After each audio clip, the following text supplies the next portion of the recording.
actually discuss things that often go unnoticed in school, but very real in our lives. Before we begin, can I ask you guys to join in on our motto first? Sure. Okay guys, so when I say SMANSA TALKS, you guys talk with gossip and fact, we talk! Okay? Are you ready guys? Ready. Okay. One, two, three. SMANSA TALKS with gossip and fact, we talk!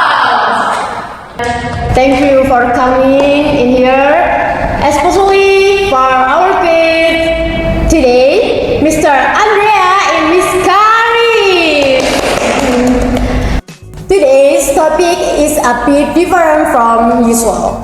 We often talk about the academic pressure, grades, and assessment, but rarely do we dare to discuss an important issue process from family itself. Yes, sometimes a place like home should be a place of comfort and rest. Usually it starts with stress, which is why we are part of the teen health mental activists and also part of the micro youth movement who care deeply about these students' mental health. Which is why, hello, my name is Andrea and here's my partner. Hello everyone, my name is Kharis and I'm really glad to be here because this topic is very important because we often forget that mental health is not only shaped at school but also start at home.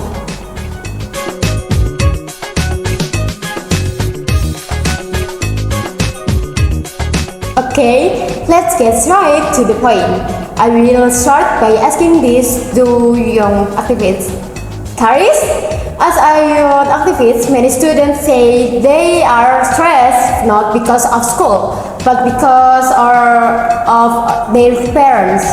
In your opinion, why does family pressure become the biggest trigger for mental health issues among teenagers today? I think family pressure becoming a major trigger because many parents still follow old parenting patterns when they demand their children to be perfect and meet their standard. Additionally, comparing children to others is still common in Indonesia. However, every child has different capacities and ways of developing. They are constantly pressured and compared. Children might feel inadequate, which can lead to stress and even harm their mental health. Allow me to add to a few of Kharis' points. So based on the Journal of Public Health, it states that family has some sort of correlation between the positive impact and also the negative impacts of families.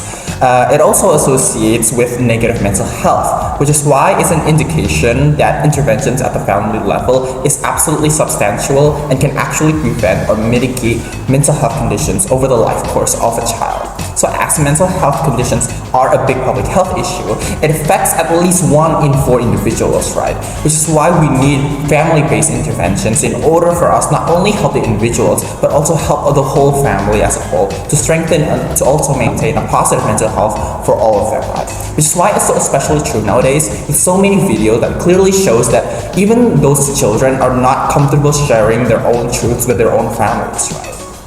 And they can't actually just express themselves or fully express themselves only in front of the camera. Yes, I see this trend is becoming more apparent now. Many parents grow up in a strict environment with little room for self-expression. That parents influences how they raise their children, often unconsciously transmitting a generational trauma. As a result, children often feel they have no safe space to be here, even though what they need is not just advice, but a safe environment where they can speak what their own thoughts.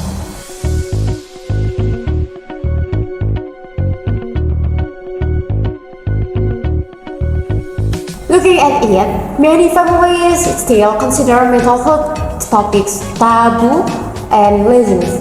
Andrea, what do you think is the best way to start healthy communication between parents and children? I think it's quite simple actually. It starts with the parents actually making an effort for their children, right? Like asking, for example, when they're on dinner, just ask them, oh, how are your day been? Or how was your day today? It feels like it can make a huge difference on that. What do you think, Kharis? In my opinion, it's not necessary to confront directly, but also don't keep things bottled up alone. If parents are stiff or hard to talk to, children can seek support from outside, whether from teacher, trusted friend, or school counselor. The key is safe to protect yourself, because bottling up can explosion later, but it's also important to gradually try to communicate in calm and clear way to parents that slowly understand their children's perspective. Conducted some surveys actually, and the conclusion shows that emotional reactions often create strained family relationships. Therefore, involving a third party is an actually beneficial solution, because when children are hurt, I feel like they can't just be feeling alone or feeling by themselves. How about the influence of partners like boyfriends, girlfriends, or ex who suddenly become friends, and how that affects teenager mental health, especially high school students? Dating itself is subjective. It depends on some teens' experiences. Positive impacts from having close friends is good, but others can also be negatively impacted by it. It really depends on how dependent that person is on the others, but if they become overly reliant, I feel like they can change any situation and can change themselves greatly. It actually depends also on the individuals that it's good or bad, because teenagers are expected to take responsibilities, right? If they are in a relationship, they should be able to handle the consequences, which is why it's about just guiding them and not restricting them. Because I feel like restricting them can actually make the situation even worse, because without parental awareness, the situation must go out of hand quickly. The impact is huge because high school is a time when emotions are still unstable and thinking isn't fully mature. When they're in romantic relationship, their feeling can fluctuate dramatically. Happy one moment, devastated the next. On the positive side, if the relationship is healthy and supportive, it can aid their mental development. But if it's toxic, manipulative, or causing trouble, it can destroy their self-confidence and even lead to depression. The problem is, many teens can differentiate between healthy love and emotional dependence. A good relationship should help both grow and support each other, not make one of them lose themselves.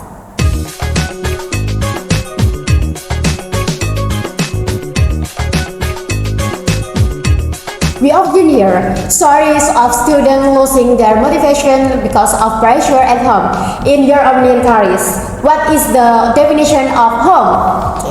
Home isn't just a building, it's a place where we can be ourselves without fear of judgment. A place where we can show our good and bad side but still be accepted as we are. It should be a safe place, not one that makes us feel wrong all the time, but one that provides peace and acceptance, where we can recharge our social battery after exhausting social interaction. If we can be honest at home, we will always feel unsafe all the time. Will the definition of home differ for someone experiencing mental health issues? For someone struggling with mental health, home might often feel non-existent. Not because they lack a physical place to stay, but because they don't feel safe and accepted in anywhere. So for them, home is something that they need to rebuild slowly, through listening environment without judgment, and in surroundings that make them feel valued and complete. So home for them is less about place and more about feeling accepted and understood. Thank you, Kharis, for your opinion. Okay, next, Andrea, what do you think? That's a very subjective question, actually. It actually depends on the person's perception. I'd like to add, what truly matters is they feel most comfortable in that place. And even if it's abstract, like I said it was, they'll rationally choose the place where they feel the safest, be it family, friends, or organizations. They still have somewhere to go. But as psychologists, our job is to help them expand those safe places and actually feel they are comfortable and they aren't anxious without the need of that place. What do you think are the long-term effects of overly demanding parenting, especially regarding academic pressure and teenagers' mental health? It can lead to chronic anxiety, fear of failure, and even depression. Children may become afraid to try new things due to trauma from high expectation. Often, when students suddenly withdraw, becomes quiet, or even when their grades drop, their parents just react with anger instead of just asking, why? How do you think parents can be educated to recognize these signs? By implementing parenting class at school or holding seminar with students can help the generation to understand each other.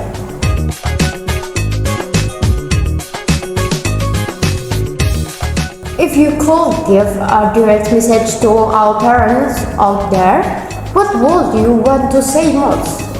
I want to say is love doesn't mean control. Listen to your children before the world does. That's a beautiful quote, actually. And for those students who felt not heard, what small step can they actually take to start making that progress themselves, right? What is it? By start journaling, find a safe environment to talk to school counselor without shame. The healing process begins with the courage to admit that you need help. Wow, this conversation really makes us realize that home can be a place healing, but it can also be a source of pain if communication is not healthy. Thank you, SMANSA Talks, for daring to address this issue. Change starts with courage to speak, and today we've taken a step forward for that. Okay, thank you for Mr. Andrea and Miss Kharis. Thank you for everyone listening to SMANSA Talks. Remember, the best home is the one that makes you feel at peace.